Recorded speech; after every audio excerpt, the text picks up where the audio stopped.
Welcome to the Trauma to Love podcast, the show that lets you control how you heal from your trauma and begin to love yourself, allowing you to love others as well.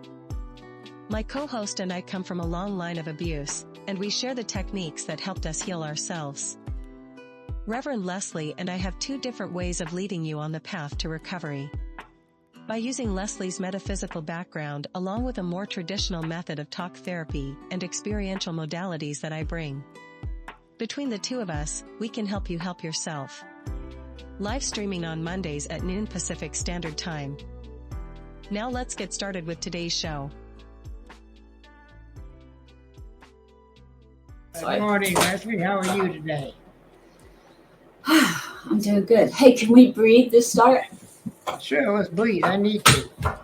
Okay, sorry, I keep shutting the door and it keeps opening. So, all right. Hey, let's try the hand on heart thing. Put your hand, where are you? Hold on. Okay, maybe not. Put your hand on your heart. And let's try this. Okay, so we're going to imagine breathing in from the bottom of your feet, right? Like imagine the whole earth is like this big sucking thing of air. And you're going to breathe in. Imagine the air going up through your feet, through your calves, through your thighs. And when you get to, and kind of hold your abs in, and then bring it all the way up. And when you get to here, like between your eyes, cross your eyes. And just hold it for a second. And then bring the breath up to the top of your head. And then bring it back down, same way, and send it back down into the ground. And now I'll shush and we'll do a few sessions. Breathe in.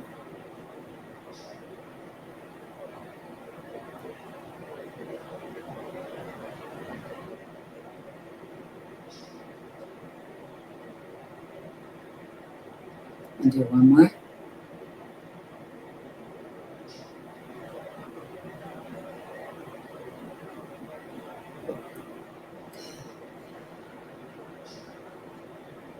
You good, or you want to do another one?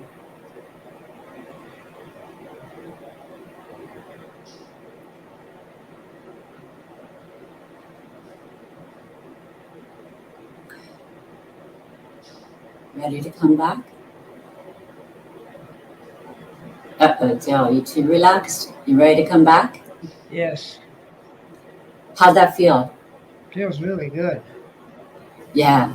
One of the keys, so you want to start with talking about breathing real quick since we just did that? Because there are a couple of things I learned that what they teach does not benefit people who've had trauma and bodies have been running at a level of chronic stress their whole life. Not your mind, but your body's been running. The autonomic nervous system. So when the way I breathe that I just talked to you, I was guided to do that since I was a little kid, right? So it came from something more than my consciousness because I was friggin' two. But when you breathe from the ground and you pull it up and you kind of tighten your abs and then cross the eyes, crossing the eyes, what that's doing is connecting left and right brain, right? Mm-hmm. The breathing in with your abs kind of tight, not sucked in, not like, but you just want to tighten them. What that does is it's bringing increased blood flow to your brain, right? Through the cerebral spinal fluid. And when it gets to the brain, the part of the brain, the third eye, the pineal gland, it's that increased force of holding your abs in is crushing those crystals in the third eye. The same way there are crystals in different parts like Sedona and those parts of the areas. Yeah. When it crushes those crystals, it releases energy. And it does a few things between, but at the end of the day, what it does is it opens the gateway to the part of the brain that allows you to shift perception, right? So, and overall, very general, when you're going from ground to earth, you're circulating your own energy. When we blow it out, you're releasing some of your energy. And since there is no, I don't believe there's toxic energy or negative energy, there's just stagnant energy. And in trauma, what I think happens is, since our bodies don't feel safe, right? We kind of tense up. We're holding our breath, but we're never circulating. And you think of you as this big rubber band, right? Going from your feet to your head. And the idea is that you just, to circulate energy, you want to be able to move it through that whole top to bottom. When we blow it out, we're interfering. So when like 5 years ago, when I started listening, I thought maybe I'll start breathing the way they tell you to slow down. What happens is when you're blowing it out, you're ridding of our own natural energy, but you're also slowing the sympathetic nervous system down so much, I think that it's a shock to the system. It's been going like on high alert. Now all of a sudden you're going, causing it to crash. And that's kind of the idea. If you've ever heard of Wim Hof breathing has you almost hyperventilate. You breathe really quick. And then you hold your breath. And what that does is it teaches your own body how to manage stress. Because by breathing fast, you're sending a signal to the brain that, like, yo, dude, we're not safe, right? And so then by holding it, you're saying, okay, hold on, it's time to reset. So Wim Hof breathing kind of teaches you how to train your body to deal with fight, flight, or freeze in the body, not the mind. I'm just talking like the autonomic, your body's natural response. Does that make sense? Makes a lot of sense. I used to do a technique, and I still use it myself in my groups, where I would inhale to the count of 5. Yeah. Through the nose, hold to the count of 5, slowly exhale to the count of 5, and repeat 10 times. Yeah. That really helped my confidence. I use it myself now. There was another one too, alternate nostril breathing. And the idea that, and my coordination isn't that great, so I was always like, wait, what am I doing? But it's like you breathe out and then you breathe out of one, and then you close it and breathe in the other. And the idea there is to bring left and right brain together. What I've been finding through the years, though, is if the brain was affected by trauma in a divine way, I call it, then what the neurotypical world does works ass backwards for us. So I think a lot of what happens is people have had trauma. If they're listening to people whose brains are neurotypical and weren't affected by trauma, then nothing they're teaching trauma people is going to work, because our brains work differently, right? Which is still why, but the idea is not to change our brain. We have to learn what works for us. Right, I agree. It is always that way. No matter what you're doing, it's got to work for you, or it's no good. Yeah. The slow breathing did not work for me at all. Like, it just made my body too calm. It took away all motivation. And I think I've said this before. I was so at peace that I was like, okay, take me now. I'm good. I'm complete with me. Let's go. I'm done. I'm like, I need a little bit of fight, flight, or freeze going on to keep my, to keep my heart and the heart, holding the heart at the same time. That, I think, when I was guided to do that, number one, it serves as a way to connect with your body, right? Yeah. To feel what's going on. But the other part is it engages the heart chakra, because your chakras have to be open in order to move the energy. And the one that we usually close is the heart chakra. Right. So by putting the hand on the heart, when we touch hearts, when we literally touch somebody else's heart, we're sending a signal to the body that, all is good, all is well, we're safe.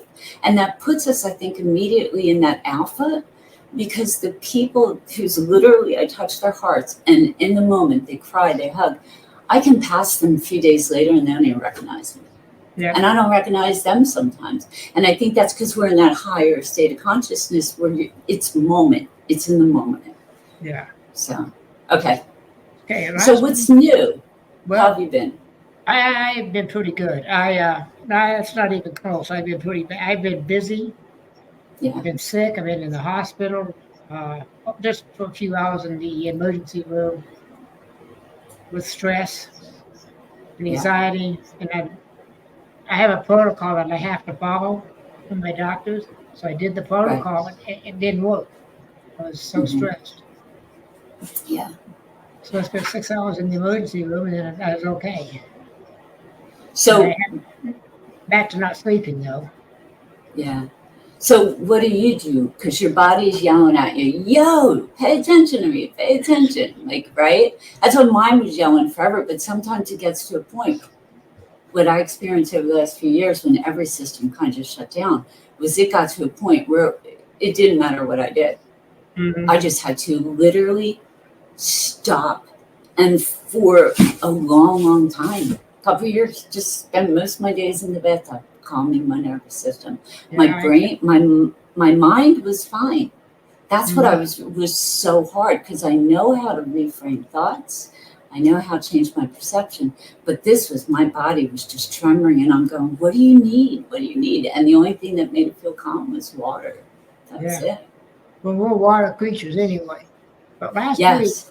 last week, which will be published still pretty soon. I got it ready. I just don't have it on the internet yet. I talked about trauma, its causes, its effects, what causes it, how we heal from it, from a traditional therapy type of perspective. Uh, I have an ad that I read to him. You can see the new comment down there I put in there. The banner. Yeah, I like that comment to be. Yes, I love that. Right. That's what Mm, basically the commercial says. Part of the commercial. yeah. So you'll be able to listen to the show as soon as I get it on the internet, which is Yes. gonna be in the next couple of days.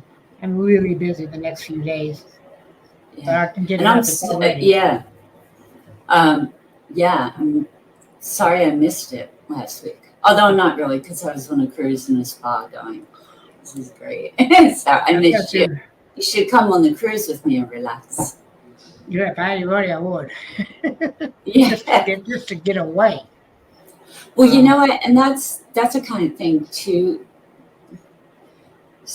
You know, I've learned only because I've lived my life that way. And the past couple of years, like I was just on a cruise to Alaska in September, and in all honesty, I haven't earned an income because I've been working on this curriculum. I haven't earned an income in oh God, 7 years, mhm. right? And but when I hear my inner guidance go, you need to go away like now. I've learned to just not even. I just go, all right, the money will be there somehow. But Yeah. it, I kind of looked at it like because we all say, oh, I can't take a break because the money, I have bills to pay, I have this. But at the end of the day, if your body's yelling at you that much to take a break, you got to break because you're not going to come back from it, right? So it's like, how much is my health worth? And sometimes health means just stopping and checking out of the world for a little bit Well, until, I don't go on a week long vacation when I yeah, check out. But I made sure Saturday and Sunday I checked out. I didn't even turn the computer on. yeah, I know. Not You one. know, I didn't check my email. I didn't do anything Saturday and Sunday. I just checked out. do you think for you, has the computer made your life harder to manage as far as time? No, No? no. So you think are you less busy with the computer? I get more accomplished with the Okay. computer. Instead of Yeah. trying to write it out longhand, I get it down on the computer, and it really helps. And nobody can read my handwriting an hour later, anyways. I need to type I fast. know. I know. I'm a writer. Like I'm a dinosaur. I'm Yeah. not productive at all on the computer. Pen and paper world, I am. Mhm. Tasks that are like real world time, I'm always productive, but on the Yeah. computer, not. Um, Yeah. but yeah, my problem is I write everything and then I'm like, oh, like you, I'm like, damn, I can't read my own handwriting. So, yeah. So, did you get any comments last week about what you were chatting about? I haven't found any yet. I've seen a few on YouTube on other Mm, shows. But I haven't seen any yet about anything recently. Yeah. It's so flooded out there that it's like, It is. I remember hearing Gary Vee once at the beginning when I left work was saying, like, and this was 2017, 2018. He's like, if you're not seen on social media now, forget it. You're just going to get lost. And that is kind of true, Yeah. And my son, even it's crazy. Like, my son's an amazing singer. And for years, I guess maybe it was probably around 2017, 18, like, took his albums, it was all done. Like, he just needed someone to distribute it. But the comment then was like, you need 10,000 followers. We won't even look at you otherwise. And I'm like, but yeah, getting, I don't know. To me, that's why if you look at my YouTube channel, which I'm trying to put stuff up, it's almost embarrassing. Like, people have said to me, stop being a perfectionist. I'm like, look at my YouTube channel. There is no perfection in this at all. Like, it's almost embarrassing. It's like a little kid today. But yeah. If I wait and try to make it look good, I don't know. How, on a scale of 0 to 10, as a person, not like as Dale with these things, but how much do you stress about whether stuff is seen or not? Is that important to you, or you do it? Yeah, I don't either. If they see it, they see it. If they don't, they don't. I enjoy doing it. If one person gets a help out of this, I'm happy. Yeah. And I think that's one of my hard times is, like, it's such a struggle for me to speak without engaging with someone that it's not enjoyable. I tried to do a couple years ago this whole thing, and on paper, I had it all planned out, right? But it was like taking people through the divine heart healings. So, like, week at a time, so they could go on the journey with me and we could do it together. And at the end of the second show, I struggled so much, and I'm like, I sound more like a bumbling idiot than it, because that's not my strength. I don't know how to speak to a camera with nobody in a room, and that's why I stopped doing it, because it didn't bring me joy. I mean, I don't really care the outcome. Yes, last week I only did 30 minutes. I only did a 30-minute show because I ran out of words. Yeah, like, conversation always brings me joy. Actually, yesterday I didn't go somewhere. I was supposed to go to service at Agape, and someone called me. We were having such a great conversation. I'm like, oh, forget it. I'm not going to Agape. Like, in that moment, like, I'll do what fills my heart, and conversation almost. Which reminds me. Yes, darling. You're going dark there. Yes. I don't know why it does that. Might get it plugged in or not. Give me a second to turn on the light. Yeah, sure. Let me turn on the light. Actually, I'm going dark too. Maybe it's the system, Dale. I just noticed I'm dark. I'm dark. And the light is on. But for some reason. But look, I got really dark too when I said that.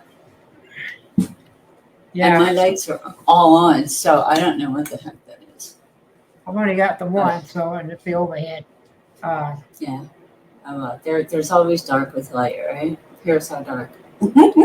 What were you saying about the heart? I said something about fills my heart, and you said, oh, that reminds me. Yes, because I don't know how it triggered my memory, but it did. When you coming to Colorado? I'm decided, so the audience knows, since 2021, I've just been following my intuition. So I sold everything I owned in Philadelphia, because inside me, I heard that voiceless voice going, go, go. I'm like, where am I going? But it's telling me where I am now. It's time to leave. So April 1st, I think I'm hitting the road. I don't know where I'm going. So maybe I'll come to California. All right. I'm in California, Colorado. Yeah. No snow in April, right? It's I think it's snowy as well. Okay. All right. Yeah. I don't mind to it's. But the snow we get is really slushy and wet, and it just puts slush on the road. It doesn't build up. Once you know what? We'll get one. Your mountains, my car, there's something, I'm avoiding something with my car. So I don't know how safe I feel on those mountains you have up there. And those mountains, when they're snowy and wet, I'd rather not go. Yeah. Well, no. If you don't feel comfortable, don't.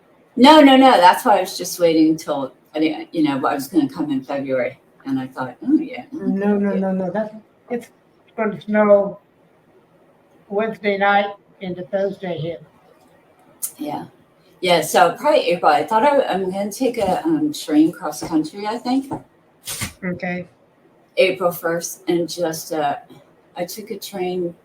I took a ride on a long ride on a train back in September, and it was so much fun. You got to see. Yeah. I've ridden the train between Colorado and California like 3 times when I was a little guy. 12, That's probably years old. Yeah. Oh, it was magnificent. Yeah. The old California Zephyr. Oh, and the Zephyr, Yeah. Yeah. I don't know which I think I'll go maybe home for a day to the East Coast. I haven't been back there in 3 years. And talk about like a psychological thing too, right? Like when you follow your intuition, like, you know how people tend to poo-poo on our dreams, right? And even when I left work, I remember there was a woman who worked in mental health and I'd only been out of work a few weeks. And she goes, come on, seriously, like, get real, come back to the real world. You have to work. And I just met this woman, and I'm like, so part of me, I don't think I said it, but I was like, okay, so what dream do you have that you never pursued, that you're pissed off that I'm going to pursue mine? But I haven't wanted to go home because all the work I've been doing, there's no evidence or nothing to show for it in the real world. Right? It's all the stuff I'm doing within and behind the scenes. So I haven't wanted to go back home because I'm afraid I won't leave again, And does that make sense at all? Not really, because if you don't leave again, what's the problem? Because I don't think I'm supposed to be there anymore. If you don't leave again, No, but I mean, if I go home and don't leave, I think what I need to do is out here on the West Coast. So then all the work I've done is kind of like I'd be taking major steps backwards. But I'm just saying I would leave, but it would create a lot of emotional turmoil. I think. I could be wrong. I'll find out when I go. Yeah, because I have my daughter's back there. That's one reason I'm going. I have a couple friends, but it would just be the comfort, and for probably at least 3 or 4 years now, I mean, uncomfortable is my way of living, and uncertainty, and there's nothing to make you feel safe, right? And so I'm afraid if I experience it, I'll be like, uh-oh, I like the way this feels. I mean, I feel safe in me, but you know what I'm saying? I wake up every day going, what's today going to be like? What am I going to do today? What are we working? It's just, it's not exactly relaxing. No, I was just listening today. I've been busy all morning trying to get paperwork, that loan I'm telling you about. Yeah. Or did I tell you? I don't remember. I told you about the loan I'm trying to get. I got it, the loan, but to put the paperwork together that they need is just driving me nuts. Running all over, going up into the bank a couple of times and going to the office a few times. I got to go up there after we finish here and find out where my lease agreement is. They were supposed to call me before 11 o'clock, and here it is, 11:30, my time. So what do you, talk to me about the group you're teaching. You're going to start teaching at your church. Is it for related to trauma or related to addiction? I'm going to do the one for the church is just straight, start at the beginning of addiction and work through it for about 5 weeks, 6 weeks, and then graduate that group and put another group in. Oh, that's pretty cool. Now, do you use your own format? Will you use your own? I got to create the format. I got to create the whole show, which I'm good at. Let me ask you a question to see if it's just me that Spirit's showing me all this stuff. Did you get asked for your credentials and all that stuff? No. See, the world's been questioning. That's why I've been facing everywhere I go. Well, what education do you have? Well, qualifications. I'm like, wait, are you kidding me? Like, so much so is, I think I told you I went to volunteer. Called a hospital here, Catholic hospital, to volunteer to go just talk to patients and share energy and love. That was it. Listen, actually, more than talk. And I got this whole rigmarole about, do I have a doctorate in divinity, and do I have this certain certification, and they have certain standards. I kept saying to the guy, first of all, I'm a nurse and I'm a minister, but all I want to do is listen and share love. And he's like, well, we need to make sure like people meet our credentials. And I'm like, is this the same program you put your priest through? Because you might want to work with like, but that's what the world's been showing me is everywhere I go, even volunteer, to listen and love. I don't have enough education and degrees.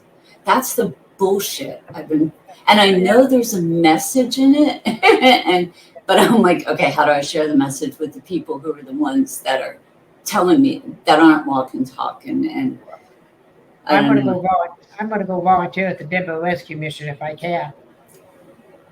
Yeah. Which is, of course, you know what that is. It's a rescue mission for the homeless. Go down and work down there for a while, a couple hours a day or 4 or 5 hours a day, and just to get out and meet people. Yeah, I know. Yeah. I can't tell you how many places I've called to volunteer and either haven't gotten calls back or been told I didn't have enough credit. I'm like, I'm volunteering. Like, I don't get this. I don't get it. When I went to work for behavioral health in California, they did not ask. I was a volunteer. I worked as a counselor, as a volunteer. They didn't ask for my credentials. Is it because I'm a nurse, do you think? I don't know. You know what? Maybe I'll take the RN off the back of my name and see if I get any different responses. All right. Even though I'm not going in to volunteer as a nurse, but maybe the expectations are different. I don't know. I'm going to try that though and see if I get different results. Yeah, because I've got mine as CAC retired. Yeah. I have to put that retired on there. I would get all kinds of problems here in Colorado. Oh, okay. Yeah, I know. In California too, with licensure, there's certain things like I can't call myself. Everyone's like, "You're a healer." I'm like, "No, I'm a healing facilitator." Like I can't call myself legally a healer as a nurse. No. Yeah. And I can't legally say I'm a certified addictions counselor level 2 anymore because I'm not. My license expired in 2007. Gotcha. Yeah, I think I was writing something this morning, and we've gotten so focused on knowledge and education when what the world really needs is not more knowledge. It needs wisdom, and it needs we're just missing the foundation, which I think is the gift of trauma. Trauma gives you wisdom. It may make it more difficult to merge into a society that's based in knowledge, but the gifts of humanness and wisdom that come with being a trauma survivor are priceless. It's just they're not valued. To be a survivor, you've got to be strong. Yeah, that's it. Then through that, the other things will come. If you're strong, if you're weak, you're going to have real problems. And I don't even know if it's so much strong or weak, right? I think it's more you just have to be able to trust yourself. But that's a part of being strong. Yeah, but I guess I just don't like people thinking they're weak, right? So I don't like labeling things strong or weak or whatever. I don't use that term with people. No, I know you don't mean it that way. Yeah. No, I don't use that term much. I use strong with them. Be strong. Yeah. You are strong. This is how you can be strong. This is what you need to do or what you can do. Yeah. I think you have to be mentally tough. Yeah, not emotionally. And you know what? I wonder, now that I just said that, I wonder if that's where we get in trouble as a we, in that the armor we think is being tough, but we can't be emotionally tough.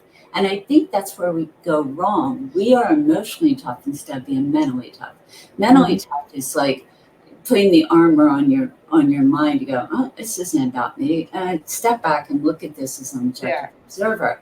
Instead of doing that, we become emotionally tough, and then without emotional intimacy, life isn't worth living.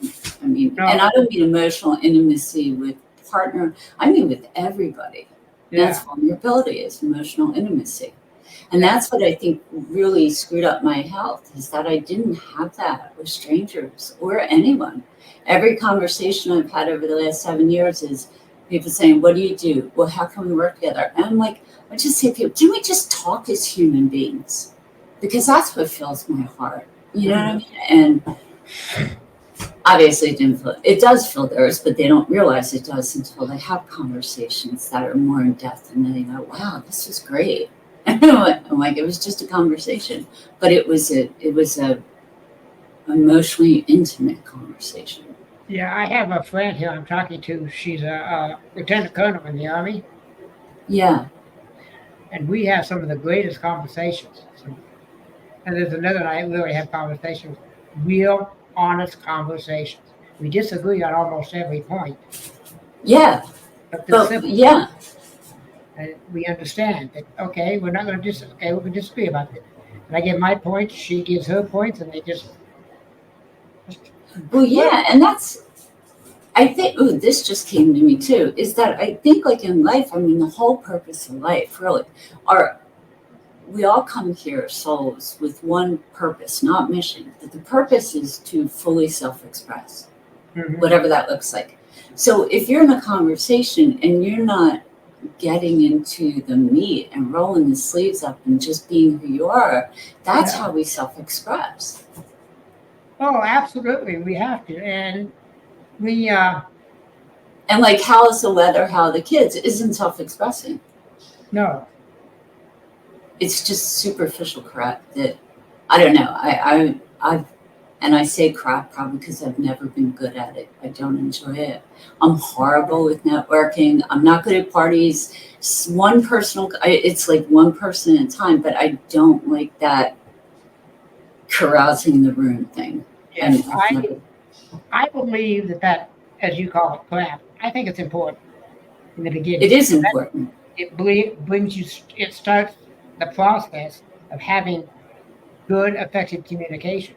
And I got to practice the skills before you get into the heavy duty stuff, like we were talking about the plight of the country last night, the homelessness and the criminals and the crime and all this stuff. And we really got into it really deep, but we never lost our temper. We never got angry. We just back and forth dialogue with using good skills. And it was on chat, but it was just and that's where it's such a hard time when I left nursing to go out and start networking, because for my entire life, seriously, if my heart was open and someone else was willing to open their heart, there was no need for that. Like I had deep conversations after, hey, my name's Leslie. I struggle with this. How about you?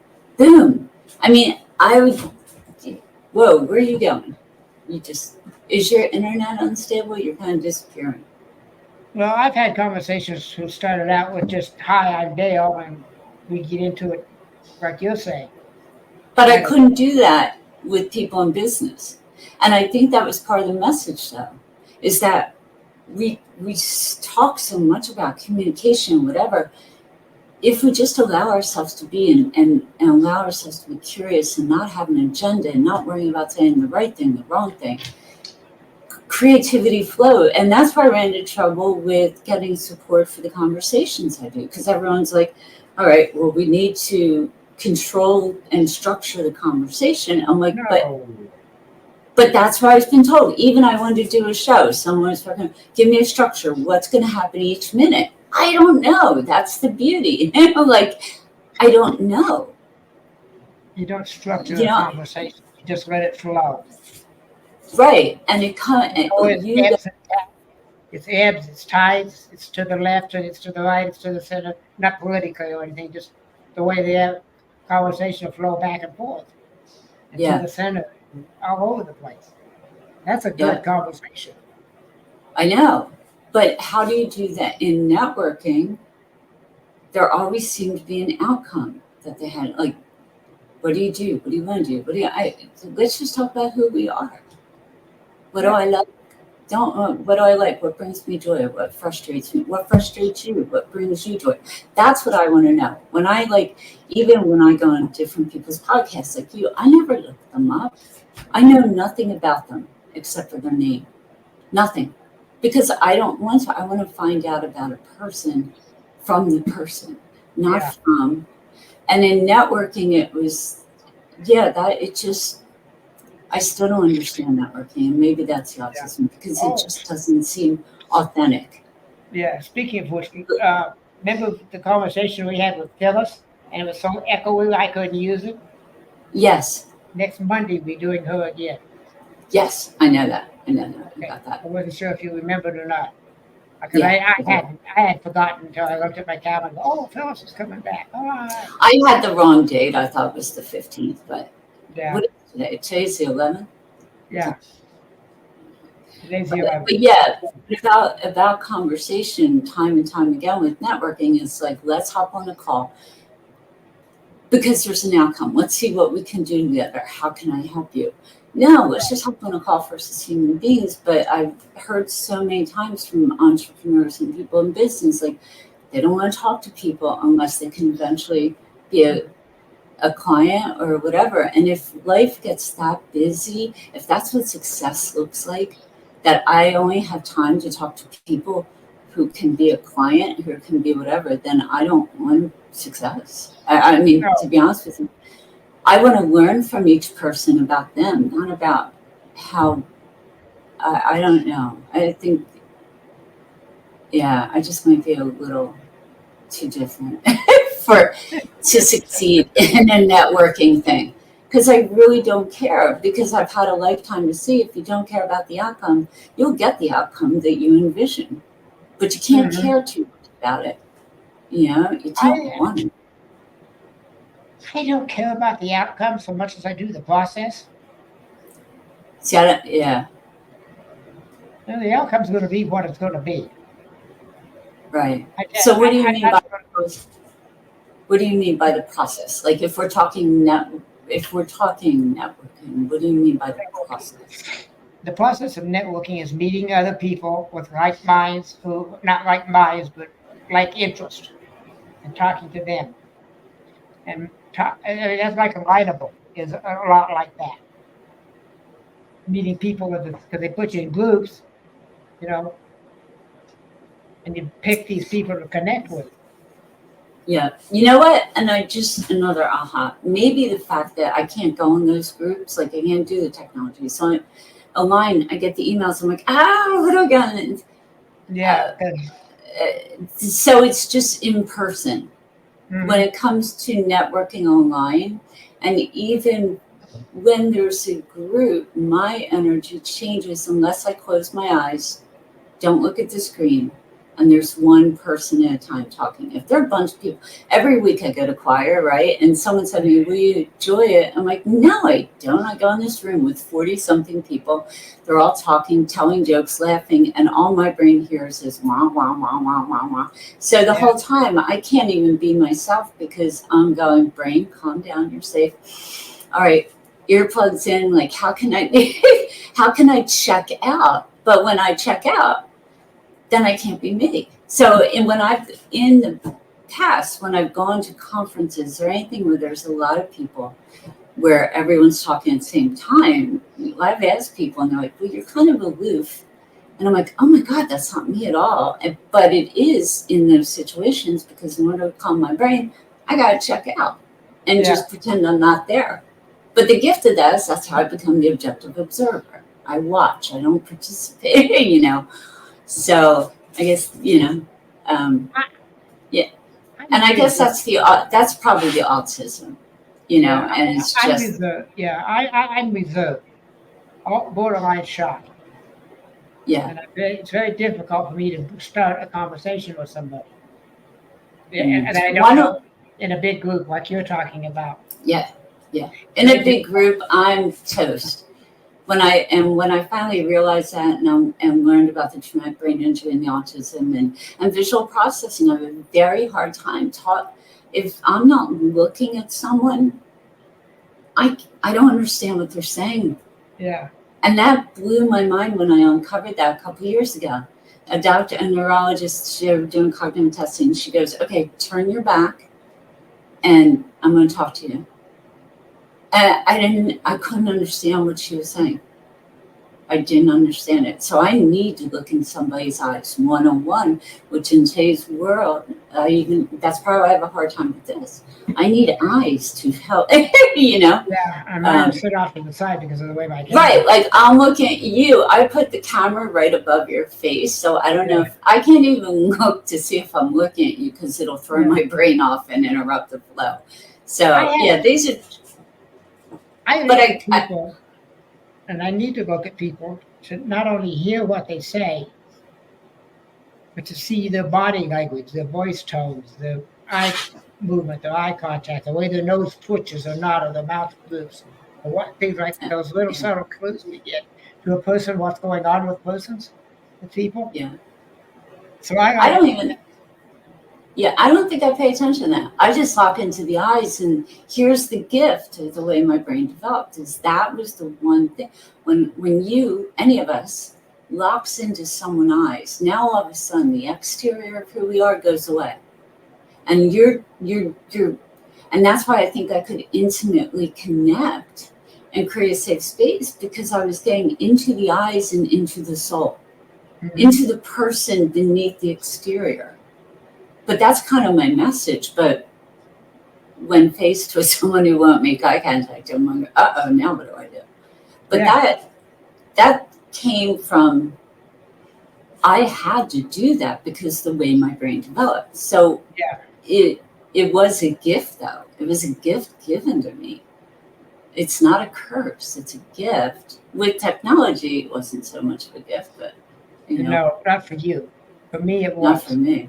I've even go in support groups and I just get my brain just gets so confused that I have to.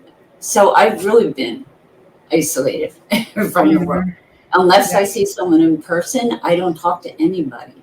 On the phone, now here's the only thing, and I think it's this sound, vibration. When I talk to someone on the phone, I can speak. And I think it's because I sense the vibration of sound, which is also energy. Yeah. But I have a very hard time. It's a struggle to,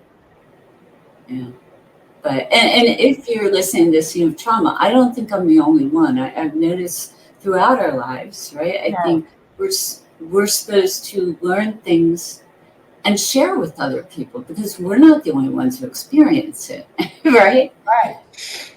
Or maybe And somebody will pick up on it and spread the word and put it so to spread all over the world.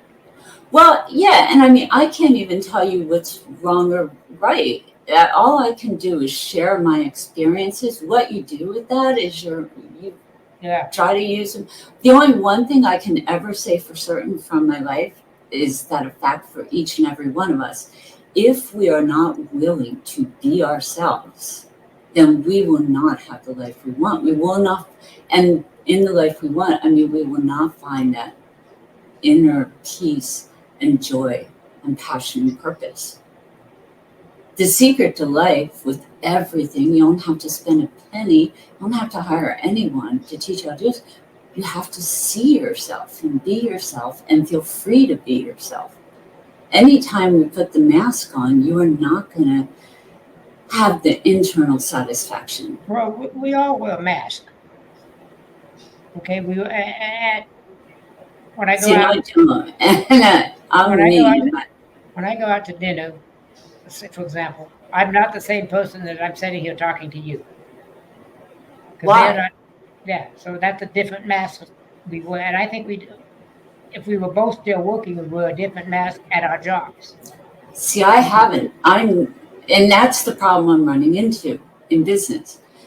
No matter who I'm with, where I'm at, when I was with celebrity, I don't want to say name, but when I went to bands, and because through my son, I was introduced to some extremely famous people, I was just me.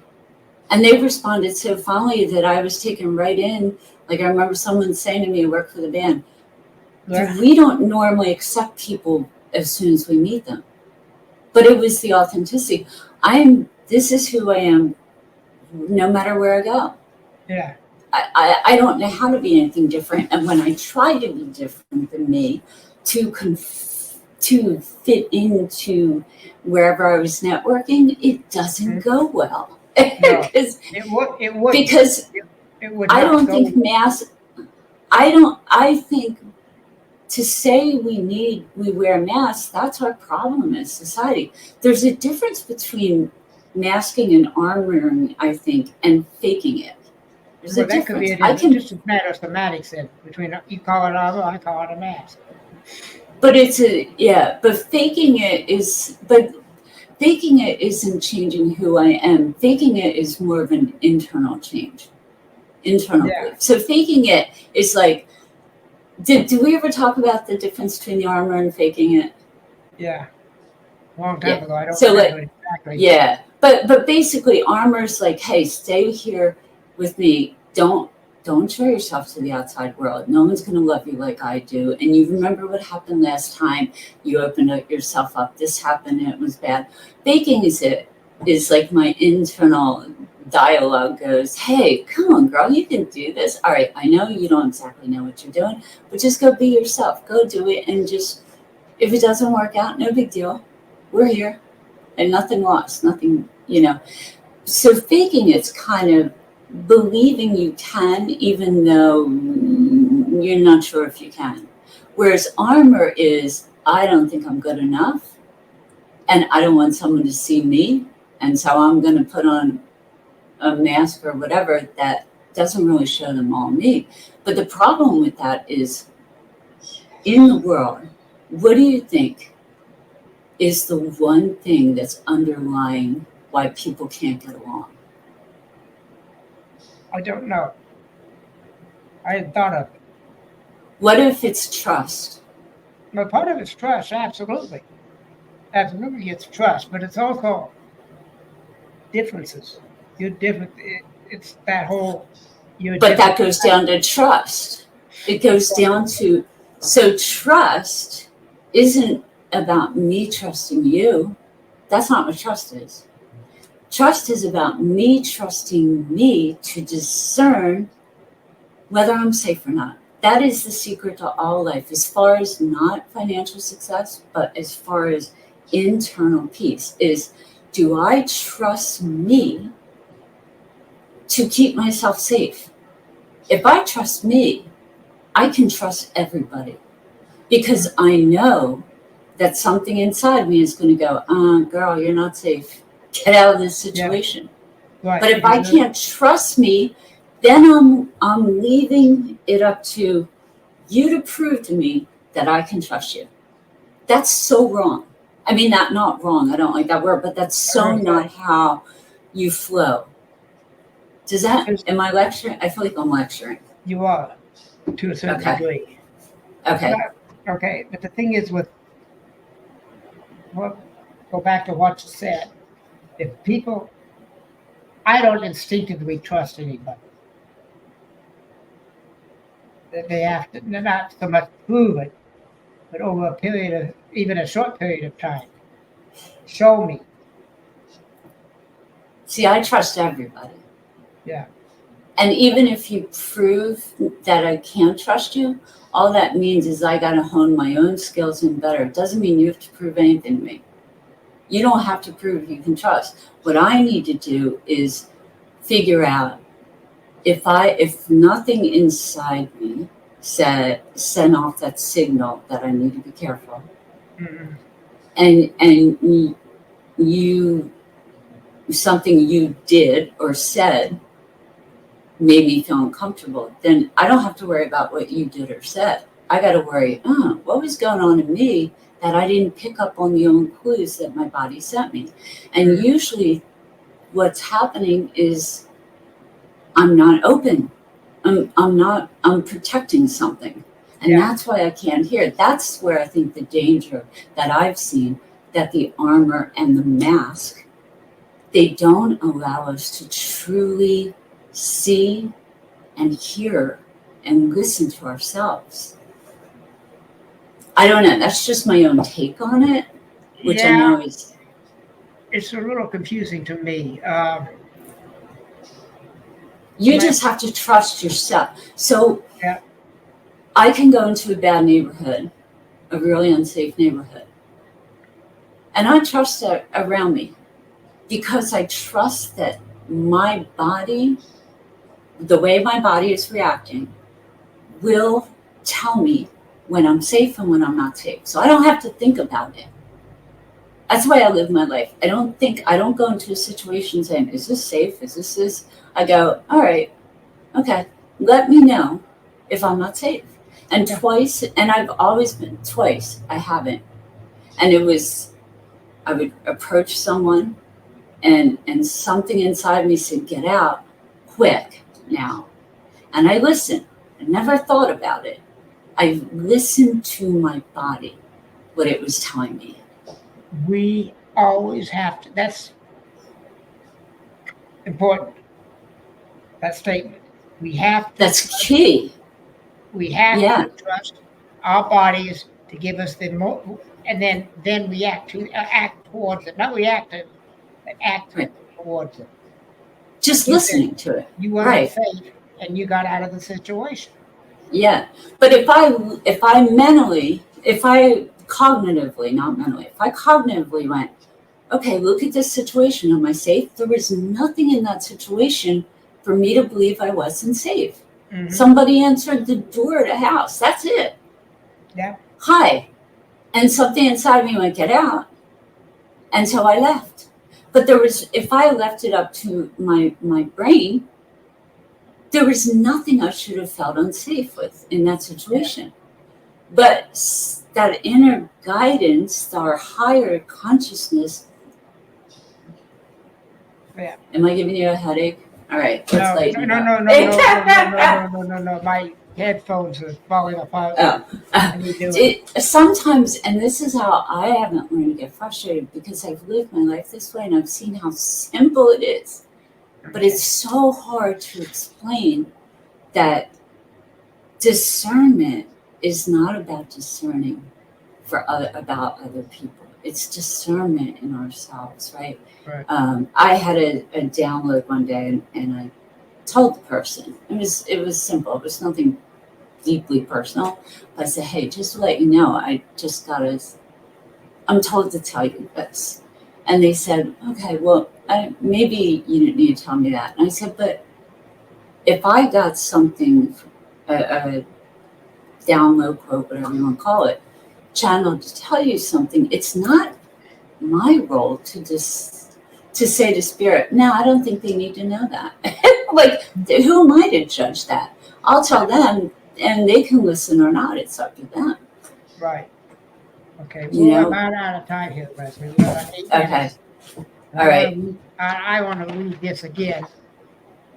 Wait, you can't see it. You can't see it. Whatever. I don't know why. Put it back here. But anyway, it's very short. It's a short commercial that I like to read it's the same one I used last week. And I also put on 4 different social media sites for people to see. We are looking for trauma survivors.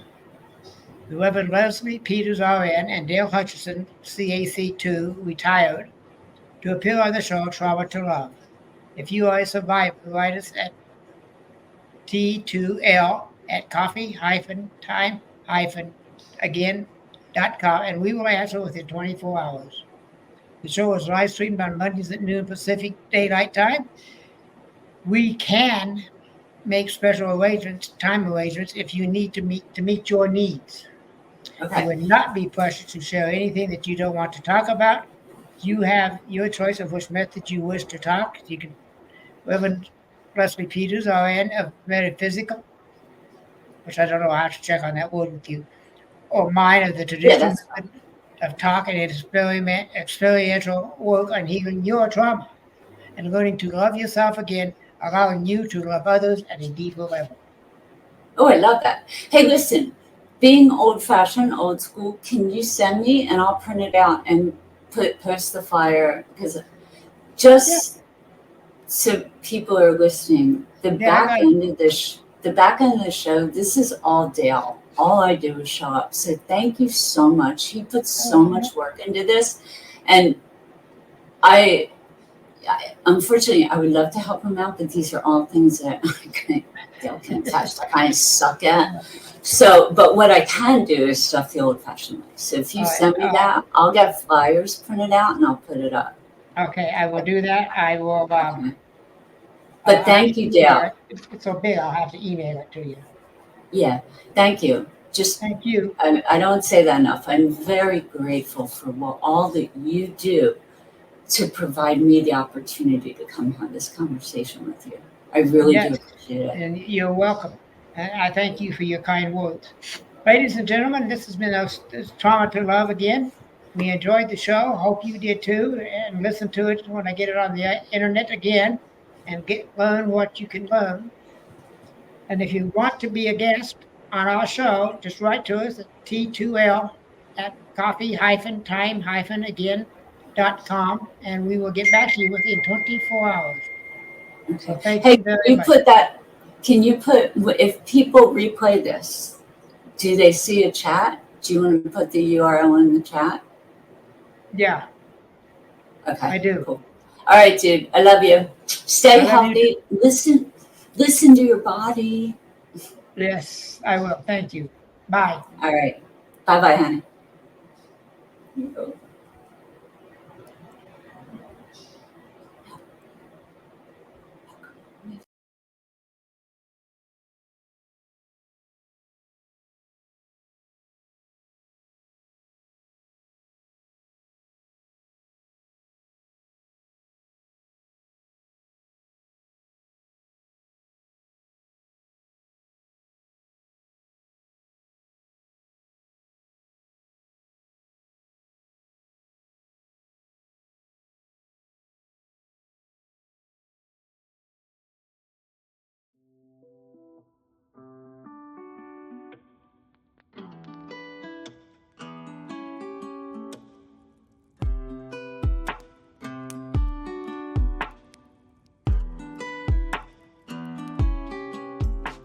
Thank you for joining us today. If you enjoyed today's episode, please share, like, and subscribe to the podcast. We would also love to hear your thoughts on today's topic. Feel free to leave us a comment on our website trauma2love.com and join us next week for another life-changing discussion.